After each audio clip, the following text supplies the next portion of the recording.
I'm Malia Thomas, your neighborhood reporter in Valdosta, and we're standing in the middle of a neighborhood that has stood for over 20 years. But without Jimmy Carter's commitment to provide housing for lower-income families, this neighborhood might not even exist. You hear about mental health these days everywhere.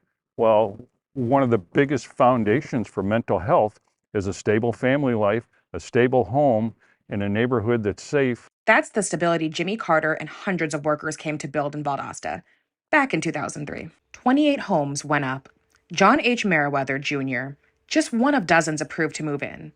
But they had to put the work in to earn it. Like making deliveries for Habitat, building the frame of the house. Building up sweat equity alongside workers like the project's construction manager, Michael Eddington. Home building is my profession, but I do this because it benefits the community. Who says former President Carter wasn't just there for show.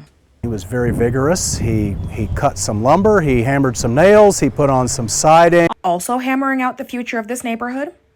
Future Mayor Scott James Matheson. This gift that dropped in our lap back in the early 2000s was during the middle of a pretty decent revitalization effort in this town called the Weed and Seed program.